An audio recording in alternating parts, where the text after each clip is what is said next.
Bahagia atau tidaknya hidup seseorang bukan ditentukan oleh seberapa kaya, oleh seberapa tenar, oleh seberapa cantik, oleh seberapa kuasanya, oleh sebagaimana baiknya dia sehat, bukan.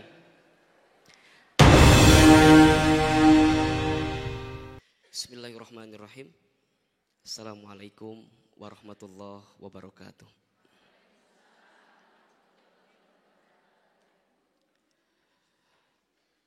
Alhamdulillahirabbil alamin. Wassalatu wassalamu ala asrofil anbiya'i wal mursalin wa ala alihi wa ashabihi wa man tabi'ahum bi ihsanin ila yaumiddin.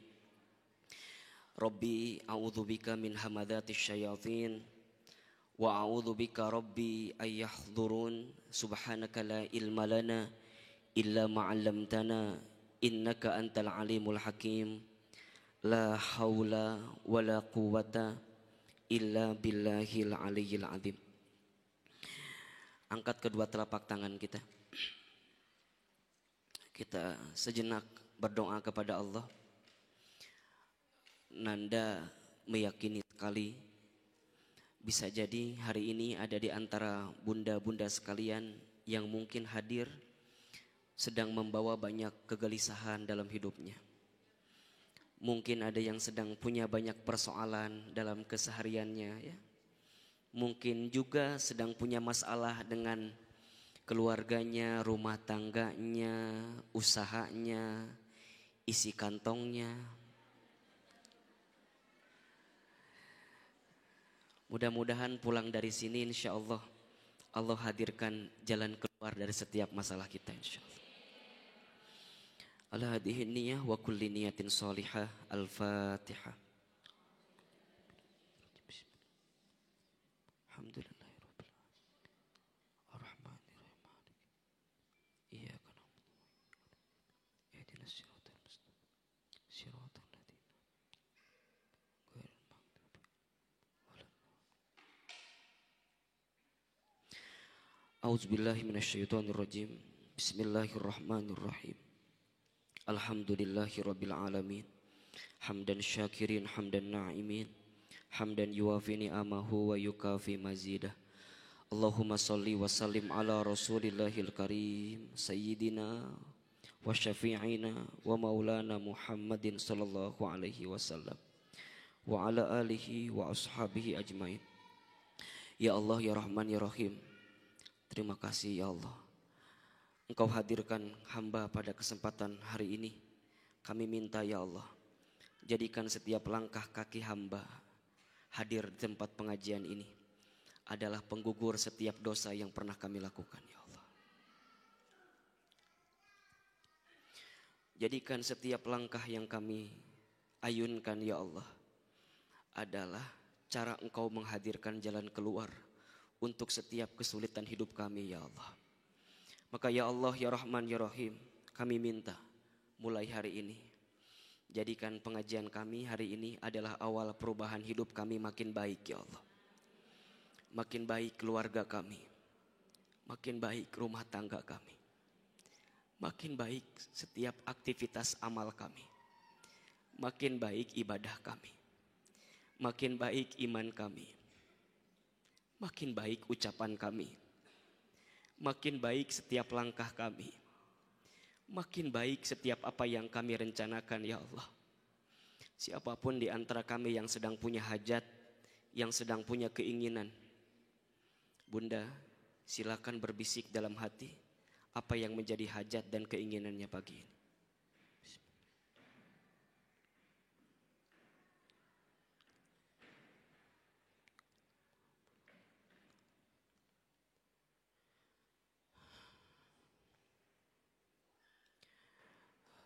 Ya Allah, kabulkan setiap hajat kami, kabulkan setiap keinginan kami ya Allah. Rabbana taqabbal minna innaka antas samiul alim wa tub alaina innaka antat tawwabur rahim. Ya Allah, Engkau tahu isi hati kami, Engkau mendengar setiap doa-doa kami. Tambahkan ilmu kami, tambahkan pemahaman kami, dan kumpulkan kami nanti semua di surga Firdaus. Rabbana taqabbal minna innaka antas samiul alim wa tub alaina innaka antat tawwabur rahim. Rabbi zidni ilman warzuqni fahman raditu billahi rabba wa bil islami dina wa bi muhammadin nabiyya wa rasulah wa bil qur'ani imama. Rabbana atina fid dunya hasanah wa fil akhirati hasanah wa qina azabannar. Subhana rabbika rabbil izzati amma yasifun wassalamun alal mursalin walhamdulillahi rabbil alamin. Baik, kita mulai. Angkat tangan kanannya dulu boleh? Simpan di pundak samping kanannya.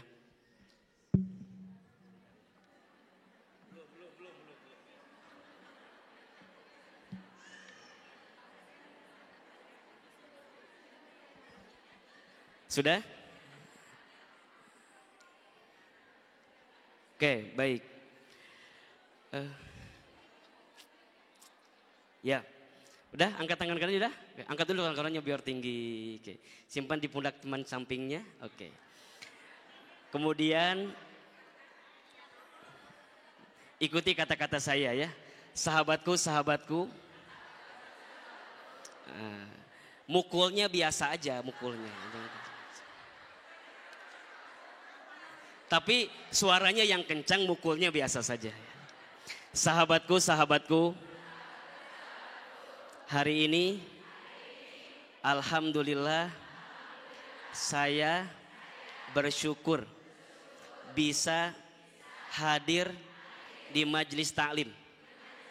Sahabatku, mulai hari ini saya bertekad, saya berazam, saya sungguh-sungguh ingin memulai hidup saya makin baik, makin bahagia, makin bersyukur. Tidak mau gelisah lagi, galau lagi, resah lagi. Saya mau bahagia. Anda saksinya. Salaman dulu, salaman dulu, salaman dulu. Sudah? Oke. Kemudian sekarang simpan tangan kiri, angkat tangan kirinya, simpan di pundak samping temannya lagi. Nah. Siap ya? Ikuti ya. Sahabatku, sahabatku. Terima kasih. Saya pun sama. Mulai hari ini hidup saya akan lebih bersyukur, bahagia, lebih baik daripada sebelumnya. Saya tidak mau lagi gelisah, resah, galau. Saya mau hidup saya semakin bahagia. Anda saksinya. Salaman dulu, salaman, salaman.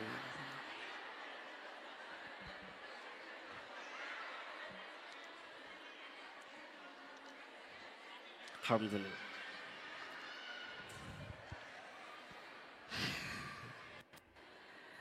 Halo, gimana? Senang atau tidak? Bahagia? Tuh ya. Alhamdulillah kelihatan ya.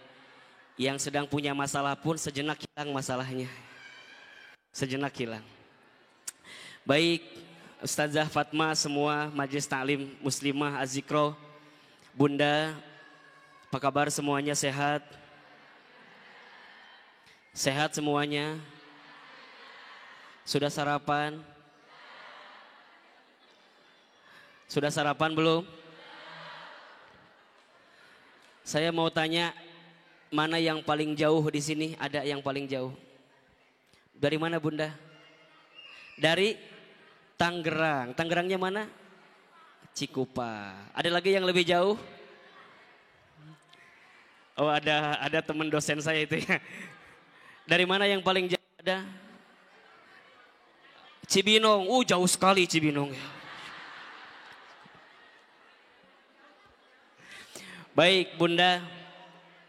Alhamdulillahirabbil alamin. Udah. Bunda, alhamdulillah hari ini Udah setahun ya Ustazah Fatmah kayaknya ya. Dulu pun juga sama ngisinya setelah Ramadan pas baru pulang dari Amerika kalau tidak salah. Kemudian ngisi di kajian muslimah dan sekarang alhamdulillah bisa mengisi lagi di depan bunda-bunda sekalian. Semoga bunda semua yang hadir di sini, banyak juga yang belum jadi bunda ya. Calon bunda. Di sini ada yang belum menikah? Banyak. Banyak. Coba angkat tangan. Coba yang belum menikah kelihatan. Bilang sama Ustadz ya. Bunda jangan ngacung, bunda jangan. Bunda jangan ngacung. Ini kelihatan kok mana yang belum, mana yang sudah kan kelihatan. Baik ya, mudah-mudahan yang belum menikah pulang dari sini kelihatan jodohnya. Kelihatan aja dulu. Kalau jadi enggak mah belakangan. Kelihatan hilalnya kelihatan dulu ya. Dan saya kalau mau ngasih tips ya, mau nggak saya kasih doanya? Doanya begini. Ya Allah, jikalau dia jodohku dekatkanlah gitu. Jikalau dia bukan jodohku, gimana caranya dekatkanlah gitu. Itu doa agak sedikit maksa. Dan doa itu harus maksa bunda. Harus maksa. Tapi ada doa yang kedua, ini yang sering saya pakai dan teman-teman lain pakai. Doanya begini, ya Allah, jikalau dia jodohku dekatkanlah. Jikalau dia bukan jodohku, suruh minggir. Karena ngalangin jodoh-jodoh yang lain. Gitu. Ya, sok mudah-mudahan nih yang dan sebenarnya teh yang belum menikah mah cuma satu urusan masalahnya itu. Kenapa? Ya satu belum ada calonnya. Atau enggak yang kedua calon yang dimau dianya nggak mau gitu aja gitu. Itu aja masalahnya. Jadi jangan milih-milih yang agak sulit ya. Memang susah sih mencari laki-laki yang soleh, ganteng, kaya, pinter. Kalaupun ada sudah nikah biasanya. Setuju bunda? Iya memang kalau cari yang begitu sulit. Kalaupun ada biasanya sudah menikah. Kecuali mau jadi yang bukan saya yang bilang ini mah. Bunda yang bilang. Baik bunda. Biar cepet ya. Kelihatan kira-kira slide-nya kecil ya. Gak apa-apa lah ya. Hari ini kita akan coba membahas judulnya ini. Jangan lupa bahagia. Memaknai bahagia menurut Al-Quran dan Sunnah. Jangan lupa bahagia. Memaknai bahagia menurut Quran dan Sunnah. Baik. Saya mau tanya. Setuju tidak kalau setiap manusia itu ingin bahagia dalam hidupnya? Setuju? Kalau saya bilang setuju jawab sepakat ya. Setuju? Kalau saya bilang setuju jawab sepakat. Setuju? Sepakat? Setuju? Sepakat? Siapa yang hidupnya makin hari ingin makin bahagia? Angkat tangan. Semua? Lihat ya. Saya nulis di sini. Bahagia adalah keinginan dan cita-cita semua manusia. Apapun profesinya, bagaimanapun keadaannya, seperti apapun situasinya, apapun jenis kelaminnya, bagaimanapun pekerjaan dan kedudukannya, pasti semua orang ingin mendapatkan bahagia dalam hidupnya. Namun, jikalau dibagi dalam 4 diagram bunda, bahagia itu kan dibagi dalam 4 bagian.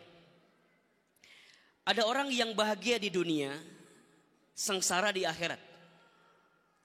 Sebagai orang beriman, kita tahu ya bunda, bahwa kehidupan kita bukan hanya di dunia saja, tapi kita akan menyongsong kehidupan yang jauh lebih pasti dibanding kehidupan ini. Saya pernah sebutkan sebelumnya, setidaknya manusia akan hidup dalam 4 fase kehidupan. 1, al-hayatu fil arham, kehidupan di alam rahim. Dan kita semua sudah khatam, sudah selesai dengan kehidupan di alam rahim. Mana buktinya Ustadz? Ini buktinya. Sudah lahir segede alaihim semua gitu kan ya. Udah lahir semua. Alam rahim tidak lama, hanya sebentar. Berapa maksimal? 9 bulan 10 hari. 40 minggu kalau dalam HPL orang yang hamil itu.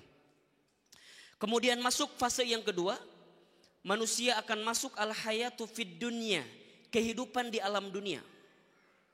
Ini belum fase terakhir, ini baru fase tengah-tengah. Setelah kehidupan selesai dunia, maka manusia akan masuk fase yang ketiga, disebut dengan al-hayatu fil kubur, kehidupan di alam kubur. Bunda, saya akan cepat saja ya mengkajinya, biar kita masuk kepada materi intinya nanti. Setelah masuk di alam kubur, itu fase yang ketiga, manusia akan masuk fase yang terakhir. Ini fase pamungkas. Namanya al-hayatu fil akhirah, kehidupan di akhirat. Satu, kehidupan di alam rahim. Dua, kehidupan di dunia. Tiga, kehidupan di alam kubur. Empat, kehidupan di akhirat. Hari ini Bunda sedang hidup di fase yang keberapa? Apa nama kehidupannya? Sebagai orang beriman, kita paham bahwa hidup kita bukan di dunia, tapi ada ujungnya, yakni kehidupan akhirat. Sekarang kalau ada pilihan begini Bunda. Yang pertama, ada orang yang bahagia dunia, sengsara akhirat. Yang kedua, ada yang sengsara dunia, bahagia akhirat. Yang ketiga, ada sengsara dunia, sengsara akhirat. Yang keempat, ada bahagia dunia, bahagia akhirat. Kira-kira Bunda mau pilih yang mana? Yang 1, 2, 3, 4. Jadi mau 4. Apa yang mau 4 Ustaz? Mau bahagia dunia, mau bahagia akhirat. Orang banyak menjawab. Ketika ditanya pilihan, mau yang seperti apa? Dia akan menjawab bahagia dunia, bahagia akhirat. Tapi faktanya, banyak orang yang hidup hanya sekedar bahagia di dunia, akhirat belum tentu dia dapatkan. Ustadz, mana buktinya? Banyak di antara kita yang menggunakan indikator-indikator lain untuk menunjukkan kebahagiaan. Setuju ya? Sok saya mau tanya, Bunda teh ngerasa bahagia dalam keadaan seperti apa?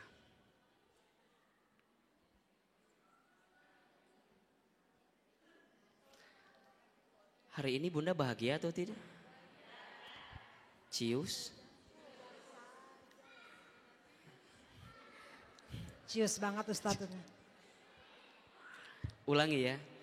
Ketika ditanya, banyak orang yang ingin hidupnya bahagia dunia dan akhirat, tapi pada pelaksanaan kehidupannya dia hanya sekedar ingin bahagia di dunia, tapi kemudian dia kadang-kadang tidak ingat bahagia di akhirat.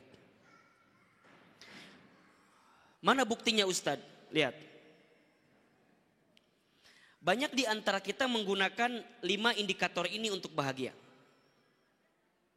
1, orang dikatakan bahagia kalau dia punya kekayaan.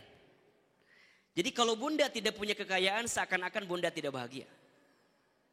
Banyak orang yang merasa bahagia dengan hartanya? Banyak. Banyak orang bahagia dengan hartanya? Banyak. 2, kekuasaan. Banyak orang yang mengejar kekuasaan dengan tujuan untuk bahagia. Popularitas, ketenaran. Banyak orang yang ingin terkenal, karena dengan terkenal kemudian dia akan banyak orang yang mengenal dia, sehingga menambah kekayaannya, kemudian dia menyangka akan bahagia. Banyak orang yang bahagia dengan cantiknya. Cantiknya. Jadi kalau nggak cantik nggak bahagia. Betul? Banyak orang yang bahagia dengan kesehatannya. Jadi kalau nggak sehat katanya nggak bahagia. Ada orang yang menyangka bahagia dengan kayanya. Ada orang yang menyangka bahagia dengan ketenarannya. Ada banyak orang yang menyangka bahagia dengan kecantikannya. Ada orang yang menyangka bahagia dengan kekuasaannya, ada orang yang menyangka bahagia dengan kesehatannya. Nanda mau sampaikan, Bunda, jikalau itu indikatornya, maka Bunda sampai kapanpun tidak akan mendapatkan kebahagiaan. Ustadz Hilman, mana buktinya? Saya tunjukkan kepada Bunda ini gambar ya. Yang pertama ada Adolf Merkel. Bunda tahu Adolf Merkel siapa? Tahu tidak? Nah, tahu tidak? Baik. Kalau tidak tahu jawab wallahu a'lam ya. Tahu tidak? Kenal? Tahu aja enggak ya? Gimana kenal? Adolf Merkel ini seorang pengusaha, Bunda. Kayaknya luar biasa. Dibanding kita mah barangkali mungkin tidak ada apa-apanya. Tapi Bunda tahu meninggalnya dengan cara apa? Masya Allah. Meninggalnya dengan cara menubrukan tubuhnya melalui kereta api yang berjalan. Kalau harta ukuran kebahagiaan, kita bisa lihat si Merkel ini punya hartanya banyak, tapi mengakhiri kehidupannya dengan menabrakkan badannya dalam kereta api. Berarti harta bukan ukuran kebahagiaan. Banyak orang yang punya harta tidak bahagia? Banyak. Contohnya ini. Tapi yang kedua, banyak orang yang tidak punya harta kemudian bahagia? Banyak. Bunda kan? Bunda bahagia kan ya? Ustadz, saya kalau lihat rumah gak gede-gede amat Ustadz. Paling 10 kamar Ustadz. Tapi Bunda bahagia. Sok, ada yang berangkat ke sini pakai mobil sendiri ada? Ada. Ada yang pakai motor? Ada. Ada yang naik kendaraan umum? Bahagia? Sampai juga? Bedanya apa dengan yang lain? Sama aja kan? Paling beda make up aja luntur. Ya itu aja sederhana. Lainnya sama nyampe juga kok. Setuju kira-kira? Harta bukan ukuran kebahagiaan. Yang kedua, Vargas. Gianluigi Vargas. Bunda tahu siapa beliau? Presiden Brazil. Bunda tahu meninggalnya seperti apa? Presiden yang sekarang sedang dicari-cari sama orang. Yang sekarang lagi ditunggu-tunggu. Bunda udah ketahuan siapa calonnya? Bagaimana tahun depan? Ganti atau lanjutkan?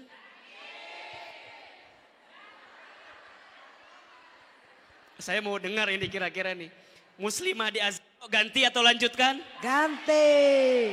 2019 ganti lanjutkan? Ganti. Catat baik-baik ya, ganti.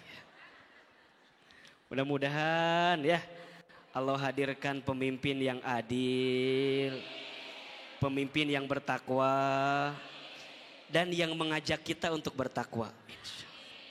Bunda Vargas, Presiden Brazil, punya kekuasaan paling tinggi. Itu yang kita cari selama ini, kita yang tunggu-tunggu selama ini. Bunda tahu beliau wafatnya dengan keadaan pistolnya ditembakkan ke dalam kepalanya. Stres, frustasi, pusing. Ternyata kekuasaan bukan indikator kebahagiaan. Sampingnya siapa Bunda? Marilyn Monroe. Di sini ada saudaranya? Bukan. Oh, saudaranya, udah ada yang ngaku saudaranya. Ayana Cuk Lin. Coba Bunda Marilyn Monroe tuh cantiknya nggak kurang gimana coba. Dulu kalau yang zaman, bukan zaman saya ya, zaman Bunda kan ya. Kalau saya kan nggak ketemu sama saya kan ya, nggak ketahuan. Saya tahu aja di internet. Dulu katanya Marilyn Monroe tuh cantik sekali. Kemudian lagunya sangat hits sekali. Setiap lagu barat yang dinyanyikan oleh dia pasti akan meledak.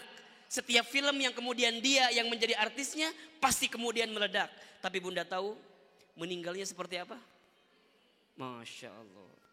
Meninggalnya pun dalam keadaan bunuh diri. Bahkan ada yang menyebutkan bunuh dirinya dengan cara menggantungkan kepalanya.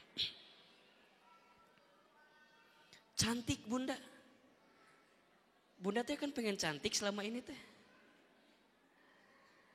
Bunda gak usah cantik karena Bunda sudah dari sanonya cantik duluan. Ya. Dan yang membuat kita tidak cantik, catat baik-baik. Yang membuat perempuan tidak cantik karena perempuan seringkali membandingkan dirinya dengan orang lain. Setuju nggak? Halo, setuju tidak?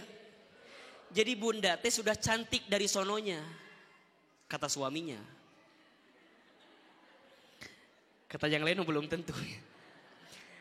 Dari sananya sudah cantik. Yang membuat kita tidak cantik, merasa tidak menarik, karena kita membandingkan dengan orang lain. Dan catat baik-baik.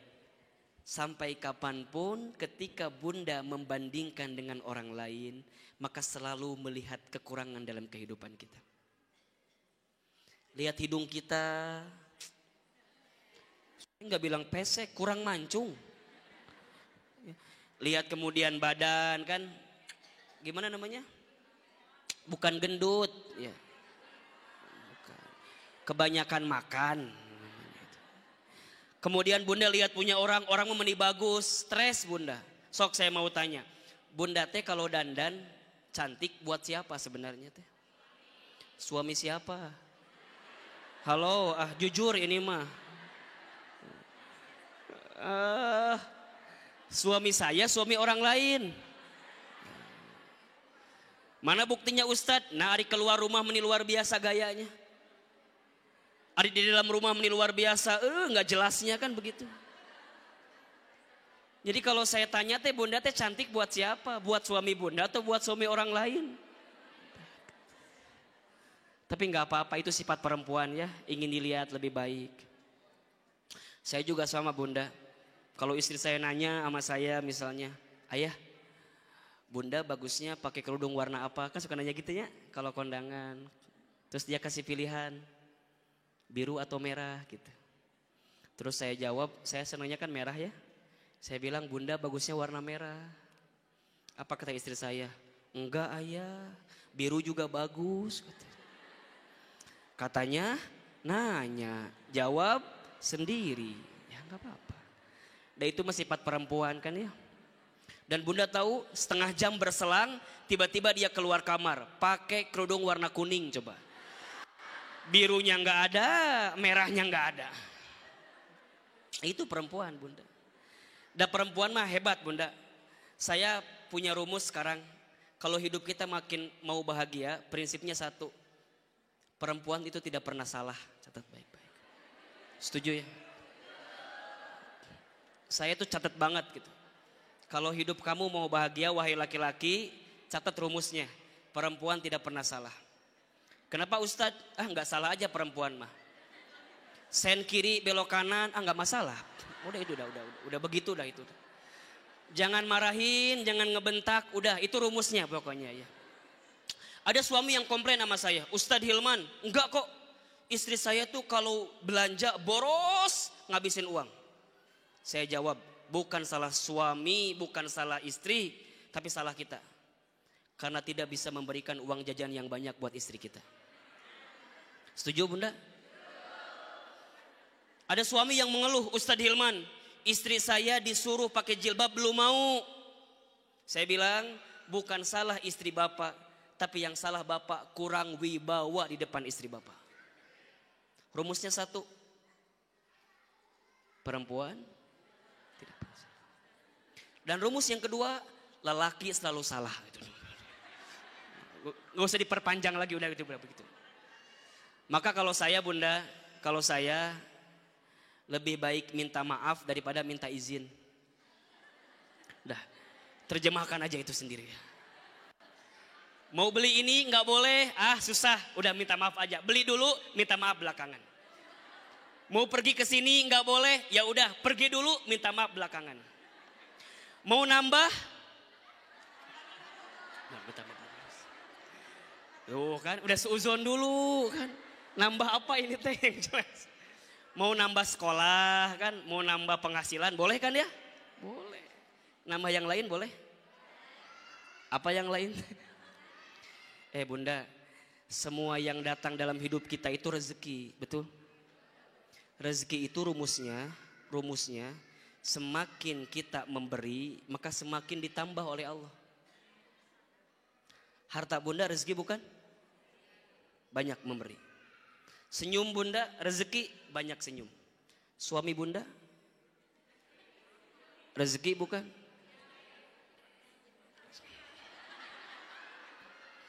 Bunda, Michael Jackson. Tahu Michael Jackson? Kenal? Di mana kenalan? Bunda, Michael Jackson nggak terkenal gimana bunda? Dikenal. Semua orang tenar, tahu, famous. Tapi bunda tahu meninggalnya dengan cara apa? Masya Allah, overdosis. Obat diminum terlalu banyak, kemudian meninggal. Nanda mau sampaikan, harta bukan ukuran menjadi kebahagiaan.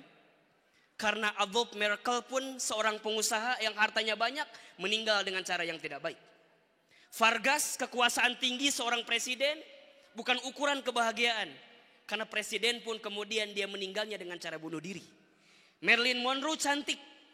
Cantik bukan ukuran kebahagiaan. Karena meninggalnya pun bunuh diri. Michael Jackson, tenar, terkenal.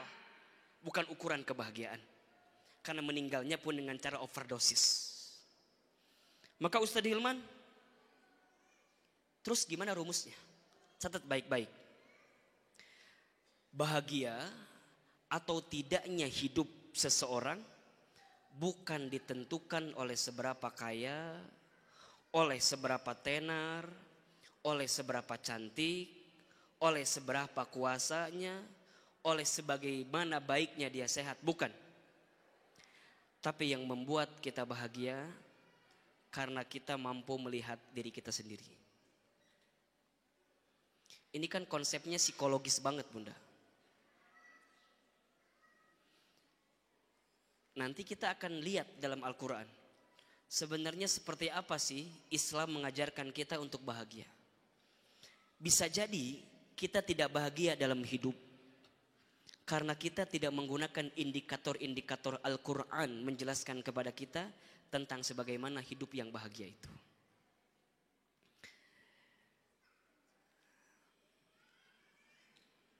Ustadz Hilman, kalau manusia tidak punya kepastian untuk bahagia, siapa yang pasti akan bahagia? Manusia yang pasti bahagia itu adalah dia yang masih ada iman dalam hidupnya.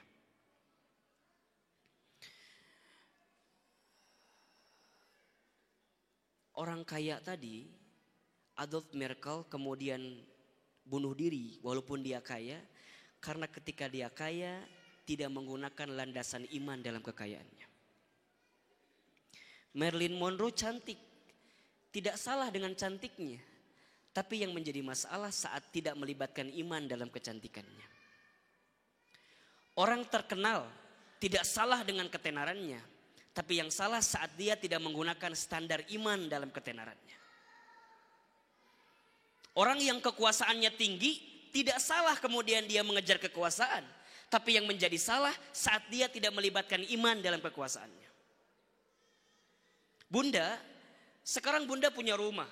Sekarang bunda punya kendaraan. Sekarang bunda punya bisnis. Sekarang bunda punya usaha. Tidak salah punya semuanya. Tapi menjadi salah kalau kemudian bunda menghilangkan iman di dalamnya. Lupa. Bunda mencintai suami bunda, silahkan mencintai suami bunda. Tapi ingat, ketika mencintai suami bunda, libatkan iman kepada Allah saat mencintai suami bunda.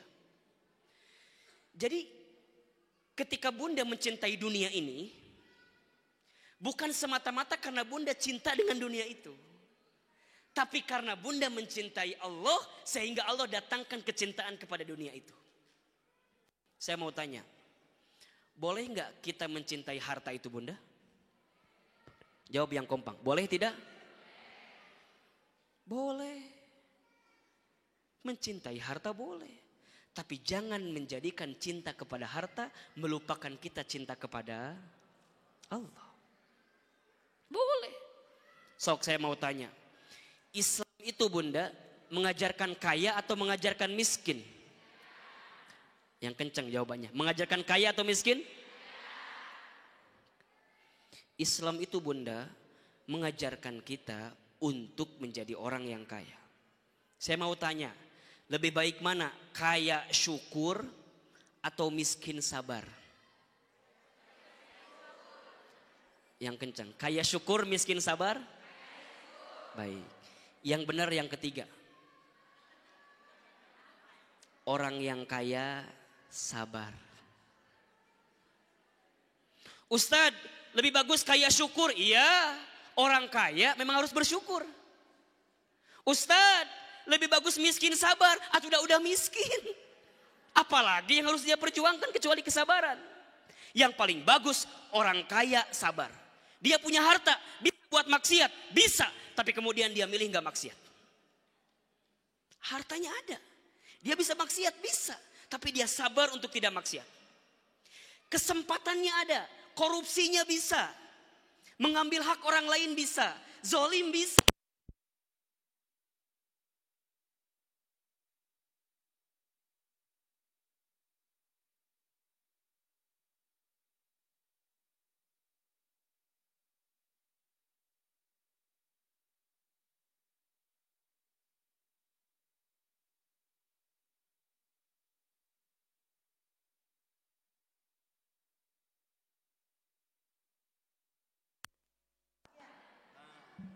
Mati lampu? Gak apa-apa. Jadi, bahkan kalau kita lihat Bunda, Rasulullah itu kaya atau miskin? Punten ya, kalau banyak yang beredar di luar sana, Ustadz Hilman, Rasul itu miskin kok. Kalau tidur di atas bantalnya dari bebatuan, rumahnya dari dedaunan pelepah kurma misalnya. Tidak Bunda, Rasul itu kaya tapi hidupnya sederhana. Beda sama kita. Kalau kita gimana? Gak kaya-kaya banget sih. Yang penting gengsi ya kan ya. Rasul gak begitu. Kaya hidupnya sederhana. Mana buktinya Ustadz? Masya Allah. Kalau boleh saya gambarkan Bunda, Rasul itu sudah mulai ikut berdagang bersama pamannya Abu Thalib di usia 9 sampai 12 tahun. Itu baru ikut. Nggak ngapa-ngapain Ustadz, tidak, ikut aja. Ikut aja. Kalau bahasa kita mungkin magang. Kalau dalam bahasa profesional itu internship, magang. Usia berapa tadi? 9 sampai 12. Naik lagi. Usia 12 sampai 17. Rasul sudah mulai ikut dagang ngejualin barangnya Abu Thalib. Jadi kalau tadi ikut dagang saja, kalau 12 sampai 17 dia ikut dagangnya sampai kemudian dia bantu jualannya. Masya Allah Bunda, di usia 17 tahun itu Rasul sampaikan kepada pamannya Abu Thalib, ya ammi, wahai pamanku, aku melihat usiamu tambah sepuh, badanmu tambah kemudian tua. Maka izinkan pamanku, aku ingin melanjutkan daganganmu, biar engkau tinggal saja di rumah, biar aku yang menggantikan. Bunda, Rasul itu tinggal bersama pamannya Abu Thalib. Abu Thalib itu pamannya Rasul yang kondisi ekonominya paling miskin dan anaknya paling banyak. Kebayang kira-kira? Kondisinya paling miskin, anaknya paling banyak. Kalau Bunda jadi Rasulullah Muhammad ketika itu, nebeng di rumah paman kita yang anaknya paling banyak, kondisinya paling miskin, kira-kira enak atau enggak enak? Ustadz, kenapa Rasul enggak milih paman yang lain? Ada Abu Sufyan, itu pamannya juga. Ya. Ada mungkin dikenal dengan Abu Jahal, itu semua. Ada Abbas, itu pamannya Rasul dan lebih kaya dibanding Rasul. Tapi Rasul memilih untuk tinggal bersama pamannya Abu Thalib yang kondisi ekonominya paling miskin, anaknya paling banyak. Bahkan diceritakan Bunda, satu ketika itu pamannya Abu Thalib membawa banyak makanan ketika berdagang, kemudian makanannya disimpan di tengah meja. Masya Allah. Saat makanan itu di tengah meja, Rasul malah diam di pojokan. Sampai Abu Thalib bertanya, ya Muhammad, kenapa engkau enggak ambil, ini makanan banyak di meja? Apa jawaban Muhammad? Apa jawaban Rasulullah Muhammad? Kata Rasulullah Muhammad SAW, wahai pamanku, Mana mungkin aku bisa mengambil makanan sedangkan kakak-kakakku masih banyak dan aku di sini hanya nebeng, hanya numpang saja. Kalaupun aku akan mengambil makanan, aku akan tunggu kakak-kakakku selesai mengambil makanan baru aku ambil. Kalau masih ada sisa, aku ambil makanannya. Kalau sudah habis, aku serahkan kepada Allah Subhanahu wa taala. Kebayang Bunda ya? Tinggal bersama pamannya yang paling miskin, anaknya paling banyak. Sampai di usia 17 tahun Rasul bilang kepada pamannya, wahai pamanku, kalau sekarang tubuhmu sudah mulai sepuh, badanmu sudah mulai tidak kuat, izinkan aku yang berdagang sekarang. Apa kata pamannya Abu Thalib? Wahai Muhammad, apakah engkau bisa? Kata Rasulullah, wahai pamanku, aku sudah bertahun-tahun ikut dagang denganmu. Aku tahu kemana area dagangmu. Aku tahu bagaimana cara berdagang itu. Maka izinkan aku tahu di mana engkau mengambil barang. Masya Allah. Maka dikasihlah alamat tempat Abu Thalib mengambil barang. Dikasih kartu nama, dikasih akun Instagramnya. Kalau sekarang gitu. Wahai Muhammad, silakan kau datang ke sini.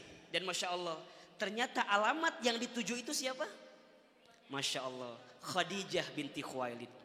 Seorang perempuan, ya, janda. Masya Allah, Khadijah itu 2 kali menikahnya. Jadi dengan Rasul itu pernikahan yang ketiga. Punya anak 2. Tapi disebutkan dalam sebuah riwayat, seandainya semua perempuan kota Mekah itu dikumpulkan, maka tidak akan ada yang mampu mengalahkan kecantikan Khadijah. Saking cantiknya Khadijah. Ustadz, apakah Khadijah cantik fisiknya? La. Khadijah itu bukan jamilun. Bukan. Tapi jamalun. Apa itu? Kalau kecantikan fisik itu biasa. Dengan Aisyah, lebih cantik Aisyah. Tapi yang Khadijah miliki adalah kecantikan inner beauty kalau bahasa kita sekarang. Jadi inner beauty itu gimana ya? Tahu ya Bunda inner beauty ya? Enggak cantik sih, tapi enak aja dilihatnya. Kayak Bunda nih kan? Enggak cantik sih gitu. Ya, tapi enak aja dilihatnya gitu. Ya. Kemudian saya gambarkan kepada Bunda ya. Bunda, Rasul itu ketika berdagang, Masya Allah.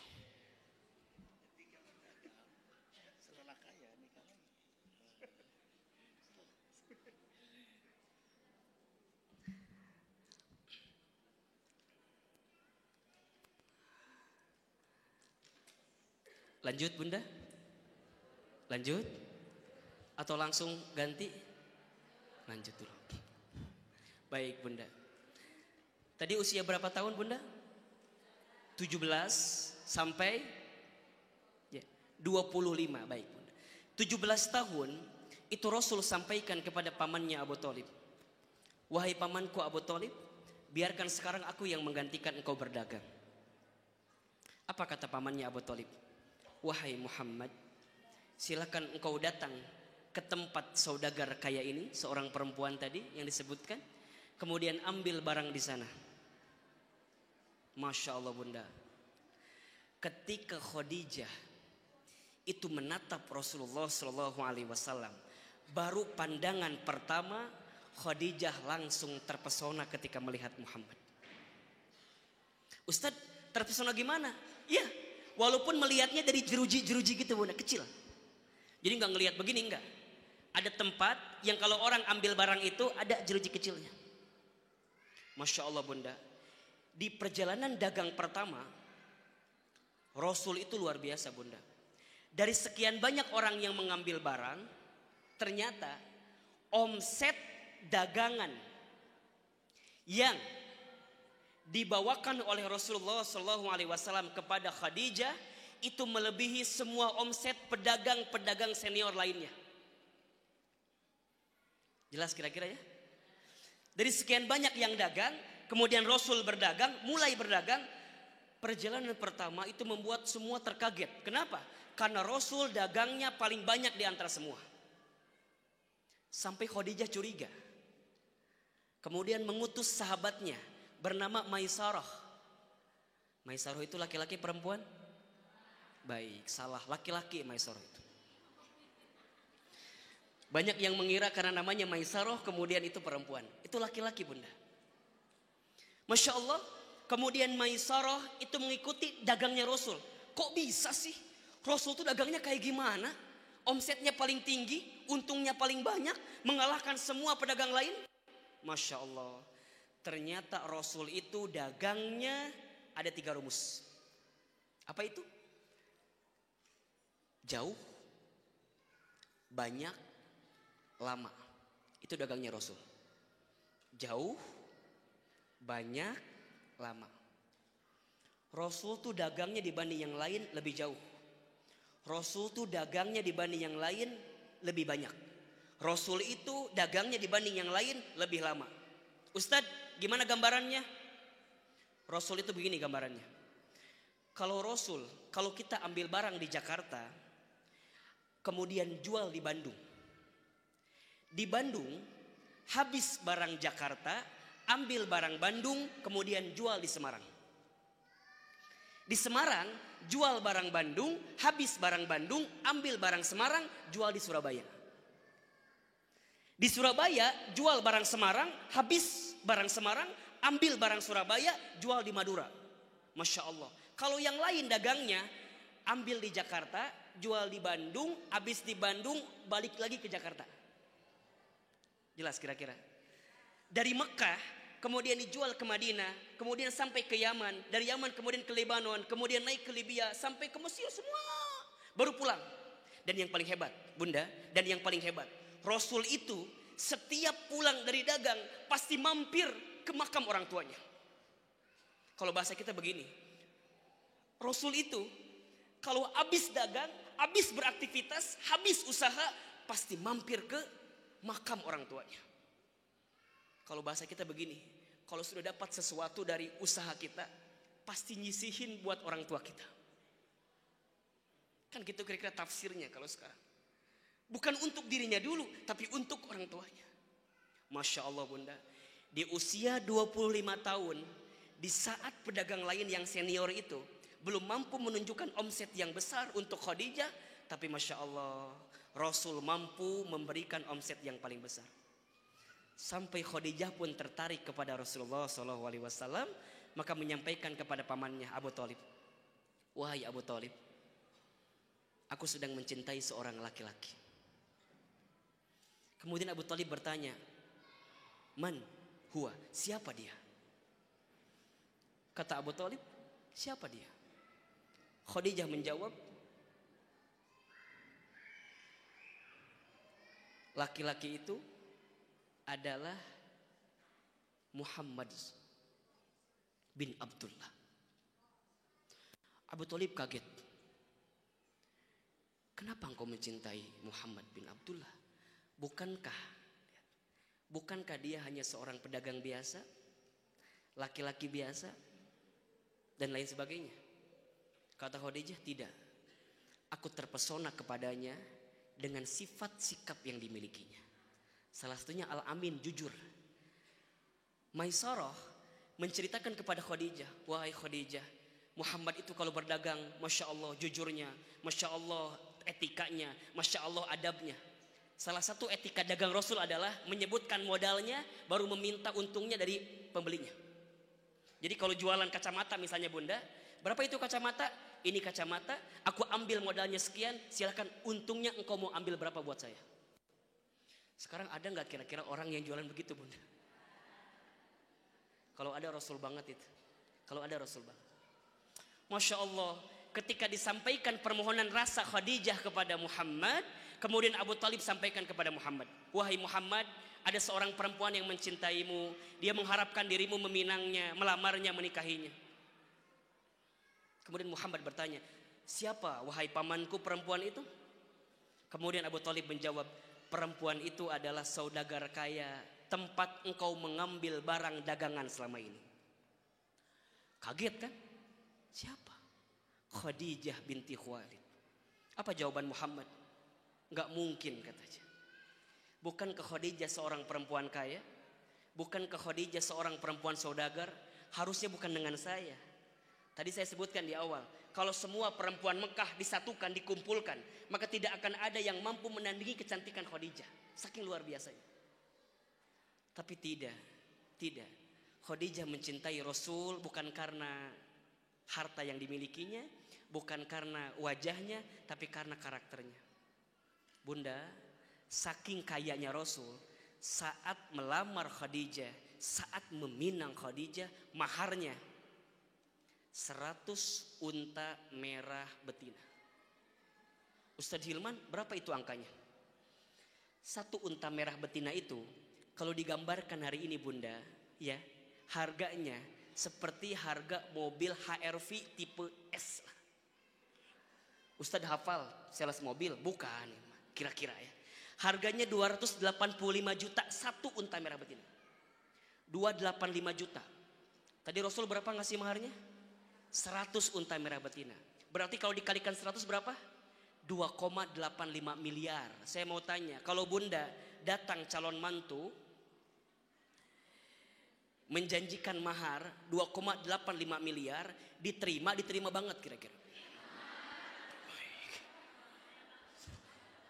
Mungkin kata Bunda, cepet-cepet sekarang kalau bisa. Jangan nanti. Coba Bunda, kalau 2,8 miliar daftar jadi yang kedua, mau atau enggak kira-kira? Mikir dulu katanya. Masya Allah.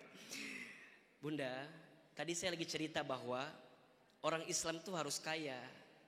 Orang Islam itu harus kemudian dia punya harta.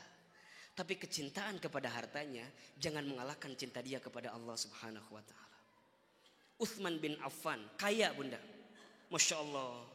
Sampai sekarang wakafnya itu masih ada. Dan Bunda tahu, di antara yang membuat Utsman bin Affan bisa masuk surga, salah satunya karena dia punya harta diamalkan dengan cara yang baik. Bunda pernah dengar mungkin Abdurrahman bin Auf, seorang pengusaha yang kaya luar biasa. Saat hijrah ke kota Mekah, dia tinggalkan semuanya. Rumahnya ditinggalkan, istrinya ditinggalkan, kekayaannya ditinggalkan, usaha ditinggalkan. Sampai orang nanya, Abdurrahman bin Auf, engkau gila ya meninggalkan semuanya demi hijrah? Apa kata Abdurrahman bin Auf? Ya, aku yakin ketika aku memilih jalan Allah bersama Rasulullah pasti diganti. Bun, saking kayanya Abdurrahman bin Auf, ketika di Madinah pun penduduk kota Madinah hafal, tahu kalau Abdurrahman bin Auf itu kaya di Mekah. Maka ketika sampai di Madinah ditawari oleh penduduk kota Madinah, wahai Abdurrahman bin Auf, karena aku tahu waktu di Mekah engkau orang kaya, silahkan engkau pilih. Mau ladang yang mana, mau rumah yang mana, mau perempuan yang mana. Apa jawaban Abdurrahman bin Auf? La, kalaupun aku mau jadi orang kaya, dhulluni ala suq, tunjukkan saja kepadaku di mana pasar, di mana tempat jualan. Bunda, setahun kemudian, yang awalnya Abdurrahman bin Auf pindah tidak membawa apa-apa, Masya Allah. Setahun kemudian Abdurrahman bin Auf jadi orang paling kaya di kota Madinah. Tapi ada yang lain Bunda, Qarun misalnya. Bunda tahu Qarun? Kenal? Di mana kenalan? Hebat. Bunda, Qarun hartanya kaya banyak, tapi mohon maaf masuk ke dalam neraka dengan hartanya. Saking cinta dengan hartanya, menumpuk harta, datang gempa, Masya Allah. Kemudian hartanya mengubur badannya sampai kemudian dia meninggal dengan harta yang dia tumpuk selama ini. Sa'labah, pernah dengar Sa'labah Bunda? Masya Allah. Sa'labah itu Bunda, kalau ke masjid datangnya duluan, pulangnya duluan. Ketika ditanya oleh Rasul, wahai Sa'labah, kenapa cepat-cepat engkau pergi dari masjid? Apa jawaban Sa'labah? Aku harus gantian selendangku dengan istriku. Jadi gantian selendangnya. Sampai kata Rasul, apa yang bisa aku bantu untukmu? Kata Sa'labah, ya Rasulullah, berikan aku bantuan agar aku bisa punya modal untuk berdagang. Dikasihlah seekor kambing Bunda. Masya Allah. Dari kambing 1 jadi 2. Dari 2 jadi 4. 4, 8. Masya Allah sampai ratusan. Sudah sampai ratusan, Sa'labah nggak nongol di masjid, nggak nampak di masjid. Ditanya sama Rasul, "Aina Sa'labah? Di mana Sa'labah?" Apa jawaban yang lain? Sa'labah sedang sibuk dengan kambingnya. Maka Sa'labah dipanggil, ditanya, "Wahai Sa'labah, kenapa engkau nggak mau ke masjid?" Kata Sa'labah, "Ya Rasul, aku sibuk dengan kambingku. Kalau aku tidak ada, kambingku akan mati, usahaku akan hancur." Apa kata Rasul? "Wahai Sa'labah, bukankah engkau dulu meminta kepadaku untuk diberikan kambing? Sekarang Allah berikan harta. Tapi ingat, jangan membuat hartamu itu jauh dari Allah Subhanahu wa ta'ala." Harta boleh kita cintai, tapi jangan membuat kecintaan kita kepada harta membuat kita lupa kepada Allah Subhanahu wa ta'ala. Bunda, sayang kita belum bedah ayat dalam Al-Quran tentang makna kebahagiaan itu seperti apa. Cuman yang jelas, tadi saya sampaikan di awal, bahwa kalau indikator bahagia itu harta, bukan jaminan. Kalau indikator bahagia itu paras yang cantik, bukan jaminan. Kalau indikator bahagia itu kekuasaan, bukan jaminan. Kalau indikator bahagia itu ketenaran, bukan jaminan. Orang yang bahagia itu adalah orang yang mampu ada iman dalam kehidupannya. Makin imannya kuat bunda, makin imannya yakin, makin Allah berikan kekuatan untuk bahagia dalam hidup bunda. Catat baik-baik bunda ya, bahagia itu diciptakan, bukan dicari. Bahagia itu diciptakan, bukan dicari. Bahagia itu dekat dengan kita, ada dalam diri kita. Makin kita memahami siapa diri kita, makin bahagia hidup kita. Maka Ibnu Qayyim Al-Jauziyah bunda menyebutkan 3 tanda orang yang bahagia. 3 tanda orang yang hidupnya makin bahagia. Catat, nanti saya bahas di kajian selanjutnya. 1, pandai bersyukur dengan nikmat. Bersyukur dengan nikmat. 2, bersabar dengan ujian.